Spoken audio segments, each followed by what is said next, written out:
नमस्कार, Byju's exam prep IAS Hindi platform पर आपका स्वागत है। दोस्तों, आज हम लोग 3 अगस्त 2022 के दैनिक क्विज की चर्चा करेंगे, जो कि आपके आगामी संघ लोक सेवा आयोग की 2023 की प्रारंभिक परीक्षा के दृष्टिकोण से लाभदायक सिद्ध हो सकता है। तो आइए बात करते हैं पहले प्रश्न की। पहला प्रश्न दिया गया है, प्रवर्तन निदेशालय के निदेशक के संबंध में निम्नलिखित कथनों पर विचार कीजिए। ईडी निदेशक की नियुक्ति धन शोधन निवारण अधिनियम के प्रावधानों के तहत यानी 2002 के प्रावधानों के तहत की जाती है। दोस्तों, यह कथन असत्य है, क्योंकि ईडी की स्थापना 1956 में ही की गई थी और इसमें जो इसके अधिकारी जो निदेशक होते हैं वो आईआरटीएस यानी राजस्व विभाग, भारतीय प्रशासनिक सेवा, भारतीय पुलिस सेवा से भी होते हैं। दोस्तों, दूसरा कथन है, ईडी निदेशक की नियुक्ति केंद्रीय गृह मंत्री की अध्यक्षता वाली एक समिति की सिफारिशों के आधार पर केंद्र सरकार द्वारा की जाती है एवं इस समिति के सदस्यों में लोकसभा, राज्यसभा के विपक्ष के नेता के साथ साथ भारत के मुख्य न्यायाधीश। दोस्तों, ये भी कथन असत्य हो जाता है। जैसा कि हमने बताया कि यह चुन करके आते हैं जो भारतीय प्रशासनिक सेवा से, उनको ही इसमें चुना जाता है निदेशक और उनके साथ अन्य सदस्यों को। तीसरा कथन है, ईडी निदेशक का कार्यकाल 2 वर्ष का होता है। ये एकदम सही है, जिसे प्रत्येक बार 1 वर्ष के लिए बढ़ाया जा सकता है, बशर्ते यह कार्यकाल कुल 5 वर्ष से अधिक का ना हो। तो दोस्तों, ये कथन एकदम सही है, क्योंकि विगत वर्ष इसका जो कार्यकाल है इसके लिए संशोधन किया गया था और 1 वर्ष के लिए बढ़ाने की बात की गई थी। दोस्तों, वर्तमान में बात करें तो संजय कुमार मिश्रा, इनका कार्यकाल समाप्त होने को है, तो फिर से 1 साल बढ़ाने की बात चल रही है, जबकि एक बार इनका कार्यकाल बढ़ाया जा चुका है। तो अब ऐसे में विपक्ष विरोध कर रहा है और सुप्रीम कोर्ट में याचिका डाल दिया है। तो यहाँ पर ये कथन तीसरा सही है, अतः उत्तर बी होगा। और इससे संबंधित इंडियन एक्सप्रेस में आई हुई खबर है, ED directors tenure extension challenge Supreme Court notice to centre and CVC. दोस्तों, सुप्रीम कोर्ट ने प्रवर्तन निदेशालय के निदेशक का कार्यकाल बढ़ाए जाने को चुनौती देने वाली याचिकाओं पर नोटिस जारी करते हुए केंद्र एवं केंद्रीय सतर्कता आयोग यानी सीवीसी से जवाब मांगा है। इन याचिकाओं में उस संशोधित कानून को चुनौती दी गई है जिसके तहत निदेशक के कार्यकाल में 5 साल तक के विस्तार की अनुमति दी गई है। तो इससे संबंधित यह खबर है दोस्तों। और ईडी यह प्रवर्तन निदेशालय की स्थापना 1956 में की गई थी एक प्रवर्तन इकाई के रूप में। और दोस्तों, यह प्रारंभ में मुंबई और कोलकाता में 2 शाखाएं खोली गई और 1957 में इस इकाई का नाम बदलकर प्रवर्तन निदेशालय कर दिया गया था और बाद में मद्रास में एक और शाखा खोली गई। दोस्तों, यह 2 विशेषकर राजकोषीय कानूनों यानी फेमा और पीएमएलए 2002 के प्रावधानों को लागू करने के लिए कार्य करता है। सीधी भर्ती द्वारा कर्मियों की नियुक्ति के अलावा निदेशालय प्रतिनियुक्ति पर विभिन्न जांच एजेंसियां, सीमा शुल्क, केंद्रीय उत्पाद शुल्क, आयकर, पुलिस आदि विभागों से भी अधिकारियों की नियुक्ति होती है। जैसा कि ऊपर दिया गया था तो वो गलत है और इसका मुख्यालय दिल्ली में है। इसके कई सारे क्षेत्रीय कार्यालय भी हैं और यह राजस्व विभाग वित्त मंत्रालय के अधीन कार्य करता है। तो दोस्तों, निदेशालय के जो मुख्य कार्य हैं, फेमा यानी विदेशी मुद्रा प्रबंधन अधिनियम के प्रावधानों के उल्लंघन की जांच करना है। और दोस्तों, यह जो है सन 2000 से प्रभाव में आया था। तो इसमें निदेशालय नामित अधिकारियों द्वारा फेमा के उल्लंघन के दोषियों की जांच की जाती है और इसमें शामिल राशि का 3 गुना तक जुर्माना लगाया जा सकता है।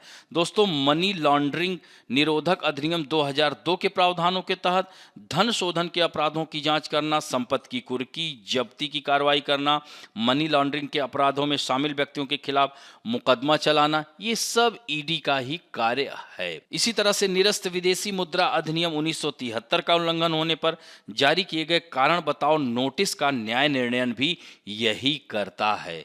दोस्तों, भगोड़े आर्थिक अपराधी अधिनियम 2018 के तहत भारत से भागे लोगों के भी मामले को देखता है ईडी ही। तो यानी इस अधिनियम का उद्देश्य है कि ऐसे भगोड़े आर्थिक अपराधियों को दंडित करना जो भारतीय न्यायालयों के अधिकार क्षेत्र से बाहर रहकर कानून की प्रक्रिया से बचने का उपाय खोजते हैं। फेमा के उल्लंघन के बाद में विदेशी मुद्रा और संरक्षण गतिविधियों की रोकथाम 1974 जिसे कोफे पोशा कहते हैं के तहत निवारक निरोध के प्रयोजक मामले भी यही देखता है। तो दोस्तों, इस तरह से आप देख सकते हैं कि पीएमएल के प्रावधानों के तहत मनी लॉन्ड्रिंग और परिसंपत्तियों की बहाली से संबंधित मामलों में अन्य देशों का सहयोग प्राप्त करना, और ऐसे मामलों में यह सहयोग देता भी है। तो यह है ईडी। वर्तमान में आप देख सकते हैं कि कितना यह चर्चा में है। दूसरा प्रश्न है, भारत के पूर्वोत्तर राज्यों में वन आवरण के संबंध में निम्नलिखित कथनों में से कौन सा से सही है? भारत के सभी पूर्वोत्तर राज्यों में 70% से अधिक भौगोलिक क्षेत्र वनाच्छादित है। दोस्तों यहां पर देखिए सभी दे दिया, यहीं पर यह कथन असत्य हो जाता है, क्योंकि असम, त्रिपुरा वगैरह में 70% से कम है। तो इस तरह से कह सकते हैं कि जबकि मेघालय, मिजोरम, अरुणाचल प्रदेश, इन सब में 70% से अधिक हैं। तो यह कथन असत्य हो जाता है। भारत के सभी पूर्वोत्तर राज्यों में विगत एक दशक में वन क्षेत्र में गिरावट देखी गई है। तो यहां पर भी देखिए सभी कह दिया, इसलिए यह कथन भी असत्य है। नो डाउट ये कह सकते हैं कि पूर्वोत्तर राज्यों में गिरावट देखी जा रही है, लेकिन पिछले सभी राज्यों में नहीं। तो इस तरह से ना तो एक ही होगा ना तो दो ही होगा। तो इससे संबंधित द हिंदू में आई हुई खबर है, यहां पर आप देख सकते हैं। यहां पर देख रहे हैं forest cover as percentage the except Assam, देखिए यहां पर दे दिया। तो यहीं से आपका कथन मिल जाता है, इसे जरूर देखेंगे। और दोस्तों 2021 का जो वन सर्वे है उसके आधार पर अगर देखा जाए तो भारत के कुल भौगोलिक क्षेत्र का 24.62% है, और 2019 की तुलना में 2261 वर्ग किलोमीटर की बढ़ोतरी दर्ज की गई है। तो दोस्तों प्रतिशत के रूप में वन आवरण के मामले में शीर्ष 5 राज्य मिजोरम, अरुणाचल प्रदेश, मेघालय, मणिपुर और नागालैंड। यहां पर आप देख सकते हैं इन पांचों में 70% से अधिक है कि नहीं। तो इस तरह से आप देख सकते हैं कि gain and losses in forest cover since 2019। तो यहाँ पर आप देख सकते हैं गेन और लॉस। तो लॉस में आप देख सकते हैं सारे नॉर्थ ईस्ट स्टेट हैं, लेकिन यहाँ पर देखिए कुछ नीला दिख रहा है, पूरी तरह से लॉस नहीं है। तो इस तरह से सभी राज्य हो गया, तो यह कथन असत्य हो जाता है। अब बढ़ते हैं दोस्तों तीसरे प्रश्न की ओर। सुप्रीम कोर्ट के कोलेजियम के संबंध में निम्नलिखित कथनों पर विचार कीजिए। यह प्रणाली सर्वोच्च न्यायालय के निर्णयों के माध्यम से विकसित हुई तथा इससे संबंधित कोई बुनियादी कानून या प्रावधान संविधान में नहीं है। यह कथन एकदम सत्य है, क्योंकि कोलेजियम सिस्टम का भारत के संविधान में कोई जिक्र नहीं है। यह सिस्टम 28 अक्टूबर 1998 को 3 जजों के मामले में आए सुप्रीम कोर्ट के फैसले के जरिए प्रभाव में आया था। और दोस्तों दूसरा कथन, इसमें भारत के मुख्य न्यायाधीश और अन्य 5 वरिष्ठतम न्यायाधीश शामिल होते हैं। तो यहीं पर यह कथन असत्य हो जाता है, क्योंकि दोस्तों कोलेजियम सिस्टम में सुप्रीम कोर्ट के चीफ जस्टिस और सुप्रीम कोर्ट के 4 वरिष्ठ सदस्य होते हैं, न कि 5। दोस्तों यह 4 वरिष्ठतम जजों का जो फोरम होता है सुप्रीम कोर्ट के चीफ जस्टिस, तो इनका जो है फोरम जो है नियुक्ति और तबादले की सिफारिश करता है, और कोलेजियम की सिफारिश दूसरी बार भेजने पर सरकार के लिए मानना जरूरी हो जाता है। दोस्तों सुप्रीम कोर्ट तथा हाई कोर्ट में जजों की नियुक्ति तथा तबादलों का भी फैसला कोलेजियम ही करता है। इसके अलावा उच्च न्यायालय के कौन से जज पदोन्नत होकर सुप्रीम कोर्ट जाएंगे, यह फैसला भी कोलेजियम ही करता है। दोस्तों यूपीए सरकार, याद रखेंगे यूपीए सरकार 2014 में कोलेजियम सिस्टम की जगह NJAC लाया था, यानी नेशनल जुडिशियल अपॉइंटमेंट कमीशन, जिसे राष्ट्रीय न्यायिक नियुक्ति आयोग कहते हैं, जिसे बाद में सुप्रीम कोर्ट ने निरस्त कर दिया था। तो दोस्तों यह ध्यान रखेंगे कोलेजियम प्रणाली, यह इंडियन एक्सप्रेस में आई हुई खबर है। अब बढ़ते हैं चौथे प्रश्न की ओर। भारत में तंबाकू की खेती के संबंध में निम्नलिखित कथनों पर विचार कीजिए। तंबाकू एक सूखा रहने योग्य, कठोर और कम अवधि में तैयार होने वाली फसल है। ये एकदम सत्य है कथन। भारत विश्व में तंबाकू का सबसे बड़ा उत्पादक और निर्यातक है। यह गलत हो जाता है दोस्तों, दूसरा सबसे बड़ा है, क्योंकि पहले स्थान पर चीन है। फसल विविधीकरण कार्यक्रम राष्ट्रीय कृषि विकास योजना की एक उपयोजना, जिसका उद्देश्य किसानों को तंबाकू की खेती से दूर करना, को सभी भारतीय राज्यों, यहीं पर यह कथन गलत हो जाता है, क्योंकि 10 राज्यों में तंबाकू के विकल्प की बात की गई है, ना कि दूर करना। तो ये ध्यान रखेंगे, तंबाकू के अन्य विकल्प जैसे बागानी फसलों के लिए प्रेरित किया जा रहा है राष्ट्रीय कृषि विकास योजना की एक उपयोजना के तहत। तो अतः आंसर क्या होगा, केवल एक। अतः आंसर क्या हुआ, सी हुआ। इससे संबंधित पीआईबी में आई हुई खबर है, अल्टरनेटिव फॉर टोबैको फार्मर। दोस्तों टोबैको यह जो है पुर्तगालियों के द्वारा भारत में लाया गया था, जिसे निकोटियाना टेबेकम कहते हैं, और यह दक्षिण अमेरिका से ही इसकी कह सकते हैं उत्पत्ति हुई है। यह अर्ध उष्णकटिबंधीय जलवायु का पौधा है। दोस्तों इसे 100 से 120 दिनों तक पाला रहित जलवायु होनी चाहिए। 20 से 30 डिग्री सेल्सियस तापमान इसके लिए आवश्यक होता है और 88 से 125 मिलीमीटर प्रति माह वर्षा की जरूरत होती है। दोस्तों पत्तियों के पकने और कटाई के लिए शुष्क अवधि की आवश्यकता इसके लिए होती है। दोस्तों भारत में सबसे अधिक तंबाकू का उत्पादन आंध्र प्रदेश करता है। अभी हाल ही में अगर देखा जाए तो 120 टन तंबाकू वह अमेरिका को निर्यात किया था। तो यह किसी राज्य के लिए बहुत बड़ी बात है और सेंट्रल टोबैको रिसर्च इंस्टीट्यूट रजामुंदरी में है, ये भी ध्यान रखेंगे दोस्तों। और महत्वपूर्ण यह है कि आंध्र प्रदेश में केंटुकी ग्रास से लाई गई वर्जीनिया प्रकार की तंबाकू का भी उत्पादन किया जाता है। भारत के उत्तर प्रदेश में भी तंबाकू का उत्पादन किया जाता है, यानी लगभग 15 राज्यों में भारत में तंबाकू का उत्पादन होता है।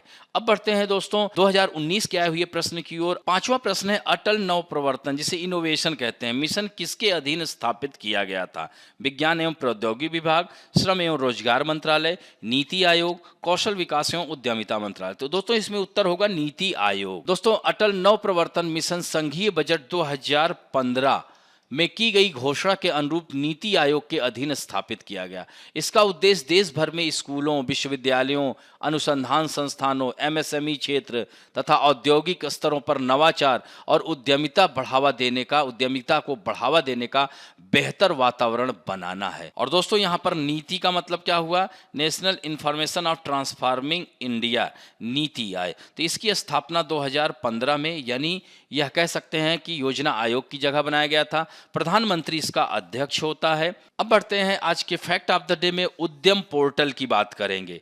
दोस्तों उद्यम portal of ministry of MSME achieve landmark 1 crore registration, यानी 1 करोड़ रजिस्ट्रेशन को पार कर गया है, पंजीकरण हासिल कर लिया है उद्यम पोर्टल ने। यानी उद्यम पोर्टल 25 महीनों के अंदर करीब 1 करोड़ सूक्ष्म, लघु और मध्यम उद्यमों ने पंजीकरण कराया है। उद्यम पोर्टल पर 2 करोड़ उद्यम पंजीकरण के लिए 16 महीने का लक्ष्य लगा गया था, जबकि 25 माह में 1 करोड़ हुए हैं। इसके अलावा उद्यमों ने 7.6 करोड़ लोगों को रोजगार देने की घोषणा की है, जिनमें 1.7 करोड़ महिलाएं हैं। दोस्तों एमएसएमई मंत्रालय उद्योग आंकड़ा साझा करने के लिए पर्यटन मंत्रालय और राष्ट्रीय लघु उद्योग निगम, जिसे एनएसआईसी कहते हैं, इसके साथ समझौते ज्ञापन पर हस्ताक्षर भी किया है। और इस अवसर पर उद्यम पंजीकरण के लिए डिजी लॉकर सुविधा का भी शुभारंभ किया गया है। उद्यम पोर्टल याद रखेंगे 26 जून 2020 को एमएसएमई की संशोधित परिभाषा अपनाने के बाद 1 जुलाई 2020 को शुरू किया गया था और यह संशोधन संयंत्र और मशीनरी या उपकरण में निवेश तथा कुल कारोबार पर आधारित है। और दोस्तों इसके एमएसएमई के तहत इन्हें किया जाता है, इसमें शामिल कौन कौन है? जो कि 1 करोड़ रुपए तक के पूंजी निवेश और 5 करोड़ रुपए तक के टर्नओवर वाले उद्यम को माइक्रो इंटरप्राइजेस के तहत रखा जाता है। 10 करोड़ रुपए तक के पूंजी निवेश और 50 करोड़ रुपए तक के टर्नओवर वाले उद्यम को मिडिल इंटरप्राइजेस और वहीं 50 से 250 करोड़ वाले के लिए मीडियम इंटरप्राइजेस के तहत रखा जाता है। तो दोस्तों यह उद्यम पोर्टल वेबसाइट होती है, इस पर जा करके लोग पंजीकरण करते हैं। यह बहुत ही अच्छी पहल है सरकार की। इस तरह से आज का अंक यहीं समाप्त करते हैं। आशा करता हूं कि आज का भी यह वीडियो आप लोगों को अच्छा लगेगा और यदि अच्छा लगे तो प्लीज लाइक, शेयर, सब्सक्राइब और बेल आइकन दबाना ना भूलें। धन्यवाद।